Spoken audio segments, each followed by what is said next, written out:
रोशन तारा, यही संकल्प हमारा, यही संकल्प हमारा। आप देख रहे हैं छत्तीसगढ़ राज्य विधिक सेवा प्राधिकरण का YouTube चैनल जन चेतना। हमारी विधिक जागरूकता श्रृंखला एक कहानी नसीहत भरी में आपका स्वागत है। नमस्कार, मैं हूं वेंसेस्लास टोप्पो, अतिरिक्त जिला एवं सत्र न्यायाधीश FTC कवर्धा। यह एपिसोड जिला विधिक सेवा प्राधिकरण कवर्धा की प्रस्तुति है। साथियों, इस श्रृंखला में होती है एक कहानी और कई नसीहतें जो हमें हमारी कानूनी अधिकारों से जोड़ती हैं। आज हम देखेंगे फिल्म दामिनी, जिसका निर्माण फनी फ्राई मस्ती ग्रुप रायपुर द्वारा किया गया है और इस फिल्म को हमारे national short film festival for legal awareness वर्ष 2018 के लिए चुना गया था। इस कहानी के माध्यम से हम कार्यस्थल पर महिलाओं के साथ यौन उत्पीड़न की रोकथाम, निषेध एवं निवारण तथा लैंगिक अपराधों से बालकों का संरक्षण से संबंधित कानूनी प्रावधानों के संबंध में जानकारी प्राप्त करेंगे। तो आइए देखते हैं एक कहानी नसीहत भरी फिल्म दामिनी के जरिए।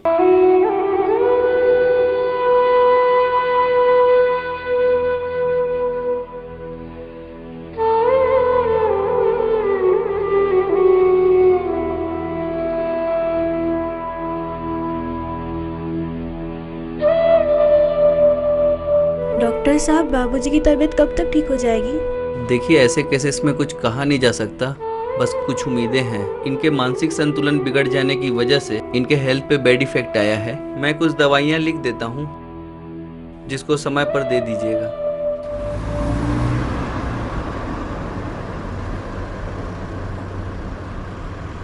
भैया, दाल और चीनी दे दीजिए। वो तो मैं दे दूं, पुराना हिसाब भी बाकी है, उसका क्या? बंसी भैया, मैं इस हफ्ते कर दूंगी ना, मेरे घर के हालात कुछ ठीक नहीं है। मुझे उससे क्या, हिसाब पूरा करो और सामान ले जाओ।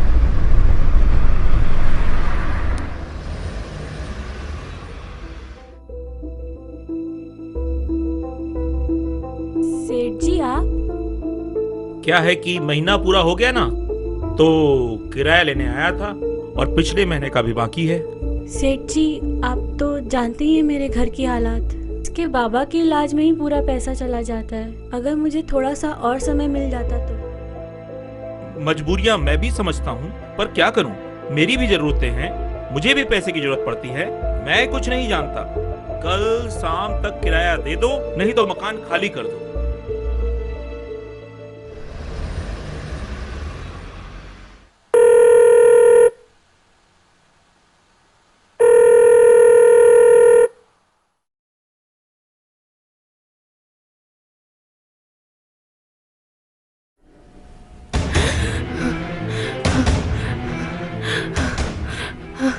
अंजी, उठ जा बेटा, सिंह साहब क्या जाना है? नहीं मम्मी, मेरा मन नहीं है, आज आप चली जाओ। बेटा, आज फिर तेरे बाबा को हॉस्पिटल लेके जाना है और हम काम नहीं करेंगे तो घर कैसे चलेगा? तेरे बाबा का इलाज कैसे होगा? ठीक है माँ। साहब। कौन? दामिनी? हाँ। आ गई? हाँ साहब। तेरी बेटी भी आई है ना? हाँ साहब, आई है और ये सारा काम संभाल लेगी। ठीक है भाई, जैसी तेरी मर्जी। अच्छा दामिनी, ये कुछ रुपए रख ले। हाँ। तेरे बाबूजी के इलाज में काम आएंगे। साहब, पर ये तो बहुत ज्यादा है। अरे रख ले, हॉस्पिटल में काम आएंगे, और लगे तो और ले जाना। ठीक है साहब। संकोच मत करना। ठीक है साहब।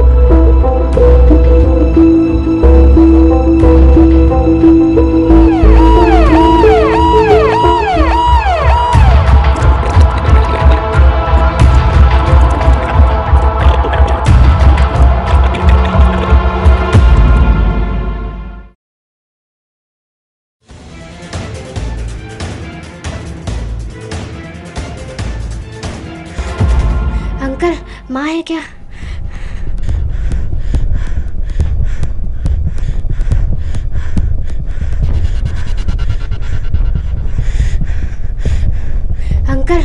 है क्या? माँ?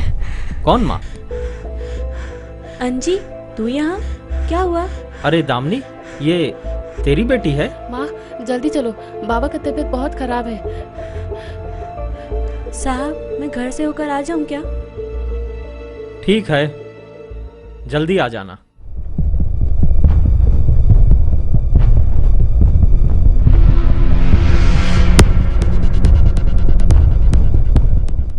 अंजी, तू डॉक्टर अंकल को फोन लगा। जो समय पर दे दीजिएगा।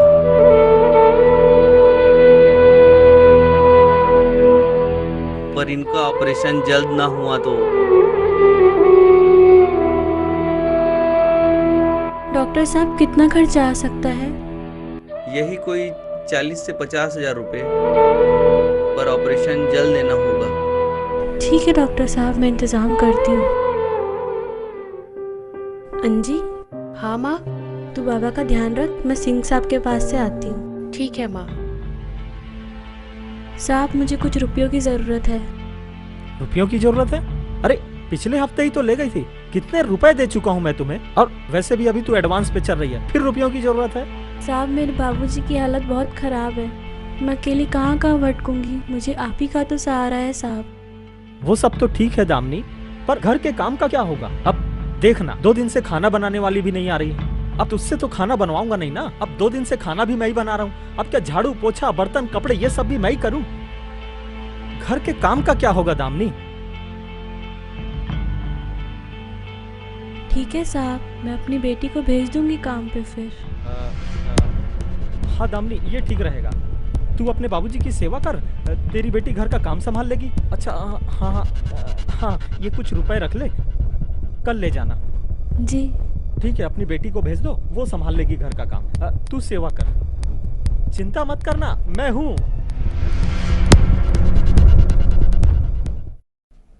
अंजी। हाँ माँ।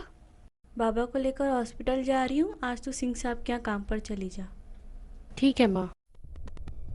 नमस्ते अंकल, वो मम्मी डॉक्टर के पास गई है बाबा को लेके, तो मुझे काम पर भेज दिए। अच्छा अंजी, अंजी नाम है ना तुम्हारा? ठीक है, संभाल लो सारा घर। और मुझे भी वो उस तरफ सीधे जाकर किचन है, और कुछ जरूरत हो तो बोल देना।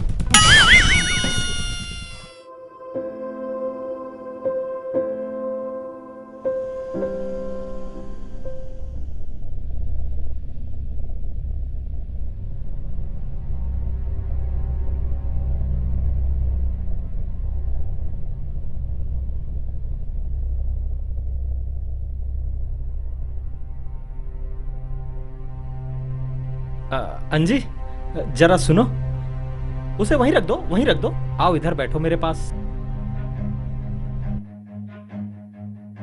तुम्हारे बाबा की तबीयत कैसी है? ठीक है। ठीक है, हॉस्पिटल वगैरह ले जा रहे हो ना टाइम पर? हाँ। अच्छा तुम पढ़ाई लिखाई करती हो? हाँ। पढ़ने का समय मिल जाता है तुम्हें? छोड़िए ना अंकल, क्या कर रहे हो? जरा मेरे करीब आओ, डरो मत, यहाँ कोई नहीं देखेगा। छोड़िए अंकल, क्या कर जरा रहे मेरे हो? करीब आओ। अंकल अरे आओ छोड़िए तो। मुझे। अरे आओ, किसी को अंकल, पता नहीं चलेगा। अंकल छोड़िए आ जाओ। मुझे। आओ मेरे अंकल पास। क्या अरे कर मेरी रहे बात हो तो आप? मानो। छोड़िए मुझे अंकल।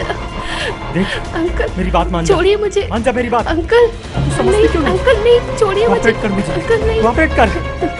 तेरी माँ को पैसे दिया ना मैं, अब तू मुझे खुश कर दे।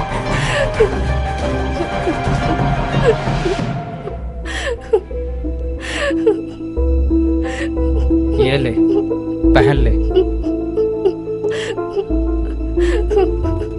और मेरी बात सुन, अगर इस बारे में किसी को बताने की कोशिश की ना, तो मुझसे बुरा कोई ना होगा। आ गई बेटी, जा हाथ मुंह धो ले और खाना खा ले। नहीं माँ, भूख नहीं, कुछ खाने का मन भी नहीं। क्या हुआ बेटी, कुछ परेशान सी लग रही है? कुछ नहीं माँ, बस थोड़ा थक गई हूँ।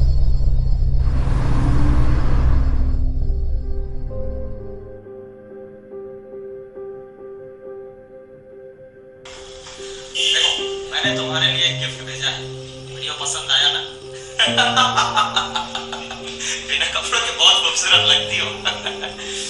एक बात याद रखना, अगर मेरी बात नहीं मानी और किसी को बताया तो ये वीडियो वायरल हो जाएगा। और हाँ, आज भी समय पर आ जाना।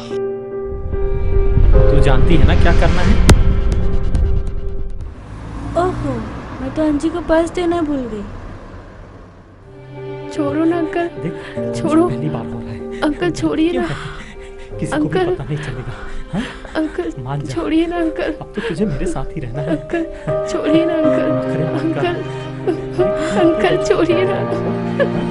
मुझे खुश करती रह। जो होगी मैं तेरे लिए करूंगा। दामिनी, दामिनी,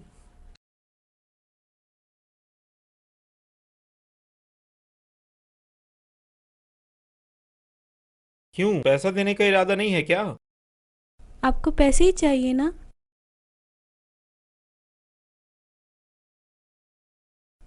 ये लो पैसे। दामिनी, देखो, मैं सिर्फ मकान मालिक नहीं, तुम्हारा बड़ा भाई भी हूं। तुम मुझे बता सकती हो।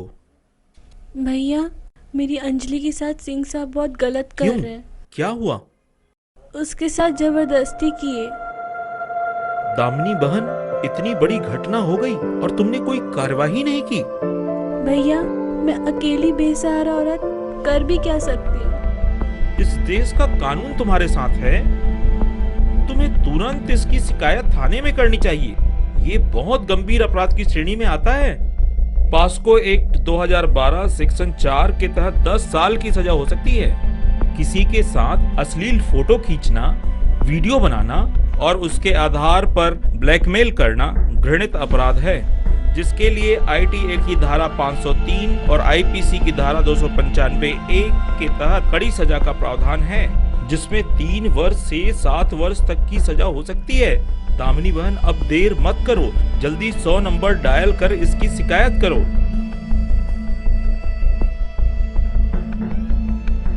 जी भैया। Hello, police station.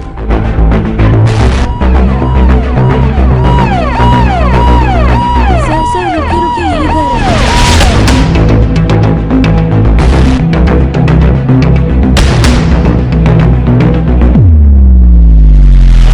छोड़ो मेरी बेटी को। क्या हो रहा है ये? छोड़ो छोड़ो मुझे। छोड़ो। अरे कहाँ ले जा रहे हो? जानती है एहसान फरामोश, मुझे भी देख लूंगा मैं। छोड़ो मुझे। तुम लोग मुझे जानते नहीं, मैं एक एक को देख लूंगा। छोड़ो छोड़ो मुझे।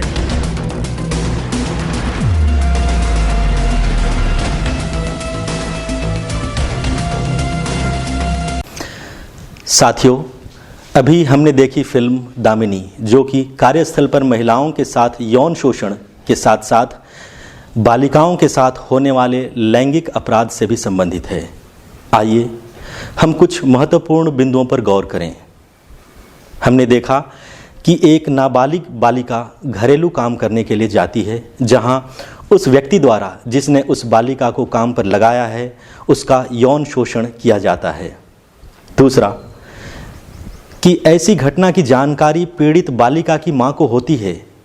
मां होने के नाते वह अत्यधिक आहत होती है, परंतु वह चाहकर भी कुछ कर सकने की स्थिति में नहीं है। वह बेबस है, निस्सहाय है। उसे यह जानकारी नहीं है कि ऐसे दुष्कर्म, घृणित अपराध की चंगुल से कैसे बाहर निकला जाए। उसमें साहस की कमी है, क्योंकि उसमें जागरूकता का अभाव है। कई बार हमारे आसपास ऐसी घटनाएं होती हैं, परंतु बेबस बेसहारा लोगों की मदद करने वाला, उन्हें जानकारी देने वाला कोई नहीं होता है। इसलिए छत्तीसगढ़ राज्य विधिक सेवा प्राधिकरण के YouTube चैनल जन चेतना के माध्यम से जन जन में जागरूकता लाने की दिशा में हमारा यह एक प्रयास है। आइए अब कुछ मूलभूत जानकारी हासिल करते हैं। कार्यस्थल पर महिलाओं के साथ यौन शोषण से संबंधित कानून के बारे में। इस संबंध में जो कानून बना है उसका नाम है कार्यस्थल पर महिलाओं का लैंगिक उत्पीड़न निवारण, प्रतिषेध एवं प्रतितोष अधिनियम 2013। वैसे तो इस अधिनियम की भूमिका एक महत्वपूर्ण विशाखा वाला केस है, परंतु उस पर बातें करना एक लंबा विषय होगा, इसलिए हम उस पर विस्तार पूर्वक कभी अन्य अवसर पर पृथक से चर्चा करेंगे। इस अधिनियम के अनुसार कार्यस्थल क्या है अथवा कार्यस्थल किसे कहेंगे, इसमें क्या क्या शामिल हैं।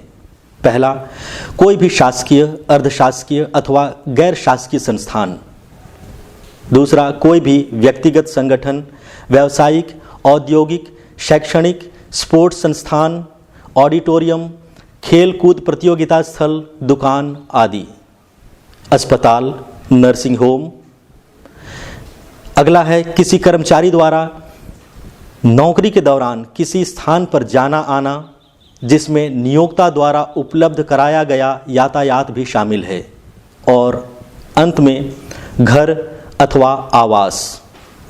यहाँ ध्यान देने योग्य बात यह है कि घर अथवा आवास भी कार्यस्थल माना जाएगा और इस अधिनियम में घरेलू कामगार को परिभाषित किया गया है, जिसका मतलब वह महिला जिसे घर के काम के लिए नियुक्त किया जाए, जैसा कि हमने फिल्म दामिनी में देखा। अब आते हैं वे कौन कौन से कृत्य हैं जो इस अधिनियम के तहत यौन प्रताड़ना की श्रेणी में आते हैं। पहला, शारीरिक संपर्क करना, जिनमें शरीर को स्पर्श करने, हाथ बांह पकड़ने से लेकर बलात्संग भी शामिल है अथवा ऐसा कृत्य करने का प्रयास करना। दूसरा, लैंगिक अथवा यौनिक रिश्ते बनाने का प्रयास या उसकी मांग करना। तीसरा, लैंगिक शब्दों वाली बातें या टिप्पणी करना। चौथा, अन्य कोई भी ऐसा शारीरिक, मौखिक, इशारे आदि से ऐसा व्यवहार व आचरण करना जो लैंगिक प्रकृति की हो और अस्वीकार्य हो। इसके अतिरिक्त महत्वपूर्ण जानकारी यह है कि कार्यस्थल पर प्रत्येक नियोक्ता लिखित में आदेश निकालकर एक कमेटी का गठन करेगा जो आंतरिक शिकायत समिति कहलाएगी। कमेटी का गठन कैसा होगा, उसमें कौन कौन होंगे आदि बातें भी इस अधिनियम में दी गई हैं, परंतु हम विस्तार से उन बातों पर न जाते हुए जो महत्वपूर्ण बात है उन पर अपना ध्यान केंद्रित करें। लैंगिक प्रताड़ना की शिकायत पीड़िता द्वारा लिखित में की जाएगी और ऐसी शिकायत घटना के 3 माह के भीतर आंतरिक शिकायत समिति में करनी होगी। यदि लगातार घटना घट रही है तो अंतिम घटना से 3 माह के भीतर समिति के समक्ष शिकायत करनी होगी। यदि आंतरिक शिकायत समिति का गठन नहीं हुआ है तो घटना की शिकायत स्थानीय समिति को दी जाएगी। शिकायत के बाद जांच प्रारंभ होने से पहले मामले में समझौता का भी प्रावधान है, जिसके तहत यदि पीड़िता चाहे तो मामले में समझौता कर सकती है। जांच के बाद शिकायत सही पाए जाने पर दंड का प्रावधान है, जिनमें सेवा नियमों के तहत यौन प्रताड़ना को दुराचार मानकर कार्यवाही की जाएगी और अथवा सेवा नियमों के तहत कार्यवाही की जाएगी। इस अधिनियम की धारा 15 के अनुसार उचित मुआवजा भी पीड़िता को दिलाए जाने का प्रावधान है। अंत में एक और महत्वपूर्ण बात यह है कि यदि किसी के द्वारा झूठी शिकायत की जाती है और अथवा झूठा साक्ष्य दिया जाता है तो इसके लिए भी इस अधिनियम में दंड का प्रावधान है। इसलिए झूठी शिकायत करने अथवा झूठा साक्ष्य देने से बचें। आशा करते हैं इस एपिसोड में आपको कार्यस्थल पर महिलाओं का लैंगिक उत्पीड़न विषय पर उपयोगी जानकारी प्राप्त हुई होगी। अधिक जानकारी के लिए निकटतम जिला विधिक सेवा प्राधिकरण जाकर मिलें अथवा कॉल करें हमारे निःशुल्क हेल्पलाइन नंबर 15100-15100 पर। अगर कोई आपको असुरक्षित तरीके से छूता है तो नहीं चिल्लाएं, भरोसेमंद व्यक्ति को शिकायत करें या 1098 पर चाइल्ड लाइन से संपर्क करें। दोषी व्यक्ति the protection of children from sexual offences act 2012 के तहत दंड का पात्र है। चाइल्ड लाइन 24 घंटे चलने वाली मुफ्त आपातकालीन राष्ट्रीय फोन सेवा है उन बच्चों के लिए जिन्हें देखभाल और सुरक्षा की जरूरत है। आप किसी भी पीड़ित बच्चे को देखें तो तुरंत 1098 पर सूचित करें। हमें क्या लेना देना, इस सोच से कई जिंदगी पल भर में तबाह हो जाती है और अपराधियों के हौसले बुलंद। इनके बढ़ते हौसलों का शिकार हमारे अपने भी हो सकते हैं। इसीलिए अपराध के खिलाफ एकजुट होकर खड़े रहना हमारी जिम्मेदारी ही नहीं, हमारा कर्तव्य भी है। आपका एक कदम किसी के लिए वरदान बन सकता है।